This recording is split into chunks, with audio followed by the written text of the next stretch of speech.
Assalamualaikum. Langsung saja, kali ini kita akan bersama belajar mengenal interface dari program CorelDRAW. Apa yang akan kita praktekkan, dan kebetulan yang saya gunakan adalah CorelDRAW X7. Mungkin kurang lebih akan sama pada beberapa versi di bawahnya. Untuk memulainya, double klik icon CorelDRAW X7. Apabila tidak tersedia pada komputer Anda, silakan bisa cari di start menu seperti ini. Oke, kita double klik saja.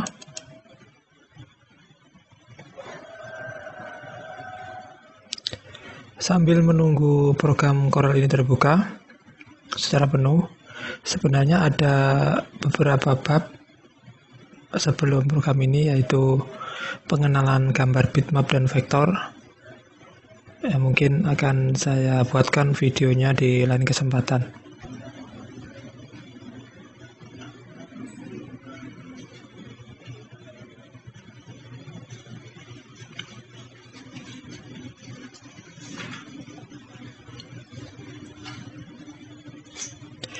Ya, inilah tampilan awal dari program CorelDRAW. Secara asal, ketika pertama kali kita membuka program Corel, kita akan disambut dengan welcome screen. Ini berupa informasi-informasi singkat, fitur-fitur terbaru, galeri dan seterusnya. Juga tersedia shortcut untuk membuat dokumen baru, template atau membuka pekerjaan terakhir yang kita buat seperti ini. Oke, karena kita sedang belajar untuk mengenal lingkungan kerja CorelDRAW, kita akan memulai dengan new document. Oke, ketika muncul jendela pop-up seperti ini, create new document, sebenarnya kita bisa mengaturnya, properti tentang halaman ini di dalam program CorelDRAW. Tapi kita akan bahas ini sekilas. Yang pertama adalah name. Ini adalah nama dokumen atau nama lembar kerja. Saya yakin sudah familiar ya. Terus kemudian adalah preset destination. Preset ini berisi konfigurasi yang sudah diatur secara bawaan ya. Ada beberapa seperti custom, web, default, RGB dan seterusnya.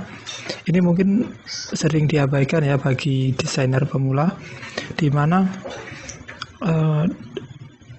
nanti apa yang akan kita harapkan, produk apa yang akan kita hasilkan juga sangat berkaitan dengan penggunaan preset ini ya, seperti RGB, CMYK. Ini sebenarnya terkait dengan warna ya, warna additive dan subtraktif. Ada pada bab-bab sebelumnya. Mungkin kita akan bahas lebih rinci pada lain kesempatan. Kita biarkan saja default.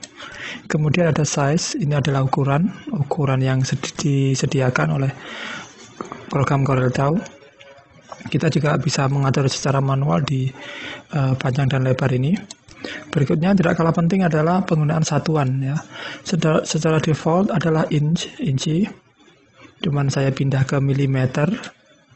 Atau mungkin kalau Anda suka menggunakan sentimeter, silakan dipilih sentimeter. Tinggal dipilih saja. Kemudian ada number of page. Ini adalah inisial awal atau inisial berapa halaman yang akan kita buat secara defaultnya.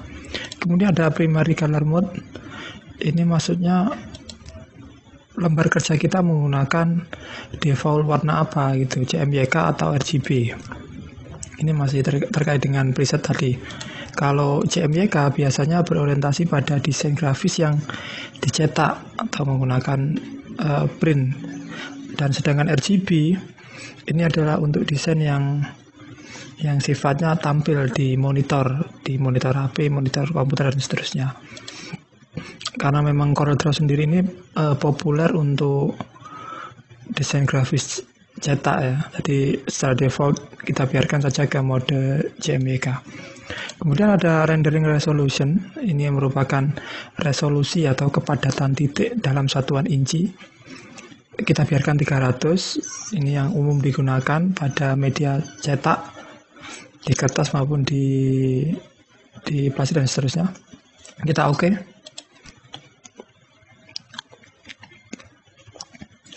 Oke, ini adalah tampilan lembar kerja aktif pada program CorelDRAW. Yang pertama adalah nama program dan juga nama file yang sedang kita kerjakan. Di sini untitled, sebagaimana saya tidak beri nama tadi. Yang berikutnya adalah menu bar atau baris menu.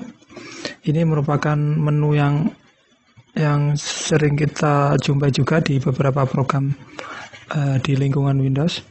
Sangat umum ya, menu file, edit, view, dan seterusnya. Berikutnya adalah standard bar. Standard bar ini pada dasarnya ini merupakan shortcut dari menu bar. Hanya saja di sini berisi shortcut yang sering kita gunakan, yang umum kita gunakan seperti membuat file baru, membuka, copy paste, dan seterusnya. Oke, mungkin yang agak penting adalah baris ketiga ini, yaitu property bar. Property bar ini bersifat konteks sensitif atau sensitif konteks. Dia akan berubah isi dari property bar ini sesuai dengan tool atau objek yang kita seleksi. Oke, sebagai contoh, ketika saya tidak menyeleksi objek apapun, seperti Anda lihat, maka pada property bar ini akan menginformasikan halaman aktif. Ini adalah ukuran A4, dimensinya, potret dan landscape, dan seterusnya. Ini akan berubah ketika kita menyeleksi tool atau objek. Ya, saya praktikkan, misalnya saya memilih zoom. Silakan diperhatikan pada properti ini juga akan berubah. Ini akan berubah sesuai dengan tool yang kita seleksi atau kita pilih. Oke, kita kembalikan. Berikutnya adalah typed dokumen. Ini mungkin keluarnya di X7 mungkin, tapi ya nggak begitu penting juga sih. Terus berikutnya adalah roller, in penggaris. Ini ada penggaris secara vertikal maupun horizontal. Ini umum juga pada program-program lainnya. Terus di sebelah kiri ini ada toolbox. Toolbox ini berisi tool-tool yang digunakan untuk menggambar. Terus ada sebelah kanan, yang paling kanan, ada color palette atau palet warna. Ini adalah palet warna default atau palet warna asal yang disediakan oleh program Corel. Kita juga bisa mengaturnya, misalnya kita mau palet warna Pantone dan seterusnya bisa. Oke. Selanjutnya adalah back view. Di sini ada keterangan untuk menambah, merename, mengubah nama, menghapus halaman dalam satu dokumen. Di sini jadi satu dokumen bisa berisi beberapa halaman, seperti halnya ketika di Excel kita bisa menambahkan sheet, lembar-lembar lainnya. Oke. Dan berikutnya yang paling bawah ini adalah status bar atau baris status. Di sini nanti berisi objek, dimensi, dan seterusnya yang sedang diseleksi. Ketika tidak ada objek yang diseleksi, maka status bar ini akan menampilkan posisi kursor. Silakan perhatikan pada pojok kiri bawah ini. Dia akan berubah sesuai dengan posisi koordinat dari kursor. Nah, di mana kita tahu bahwasanya vektor memang pengolah grafis yang mengandalkan koordinat titik. Oh ya, dan hampir terlupakan yang di sebelah kanan, sebelah color palette adalah Docker. Seperti ini. Docker ini juga penting ya, apalagi nanti kalau kita sudah mengerjakan objek atau desain yang agak kompleks. Seperti saya berikan contoh, salah satunya adalah Docker Object Manager.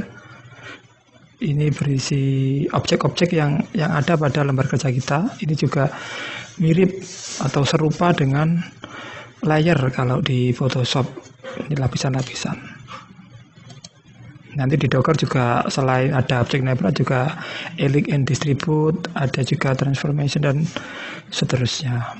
Ini sangat berguna kalau kita ingin cepat kerjanya, jadi tidak perlu geledah-geledah cari-cari di main menu. Itu dulu sekilas tentang pengenalan program Corel. Jika ada pertanyaan silakan komentar di kolom bawah. Saya akan membantu kalau saya tahu jawabannya pastinya. Dan jangan lupa like and subscribe. Sekian, assalamualaikum.